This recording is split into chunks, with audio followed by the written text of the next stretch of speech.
Welcome to this video 100 tips and tricks in ABAP. ABAP tip 56. So in this video I would like to show and explain to you how you can use favorites within the object navigator, so within the transaction SE80. Here right now, as mentioned, we are already in this transaction SE80 and I am showing all the objects based on my $TMP package, so my local objects. Here in this toolbar you have the button for your favorites.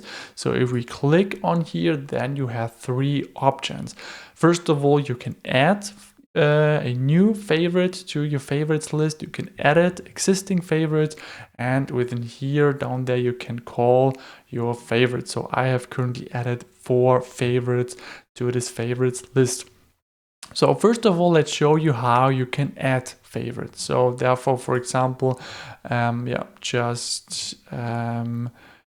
click and select one object that you would like to add to your favorites list, and then simply choose favorites and then add. If you've done this, then here you can see the selected object list has been added to your favorites. If we have a closer look in here, then we can see that now this program has been added to the list.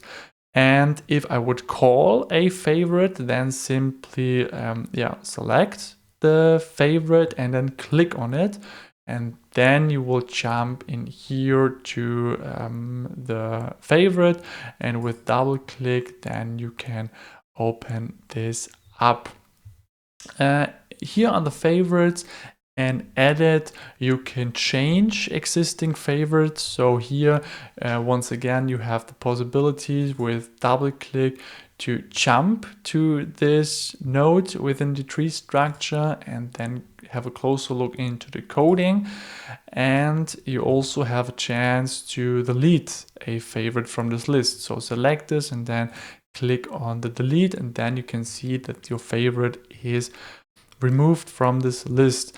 You also have 2 possibilities to download your favorites to your local computer and later on upload it. This can be useful if you would like to share some favorites, or if you would like to share your favorites to some other developer and so on. So this can be quite useful, and especially favorites you can add it across different packages and objects, and these are useful if you really would like to quickly open up some objects that you use quite often. So by said this, if you have any questions left, please put them in the comment section. Please like this video, and please do not forget to subscribe to this YouTube channel to not miss great upcoming videos. There are still 44 great videos left about our tips and tricks, so stay tuned and see you in the next video.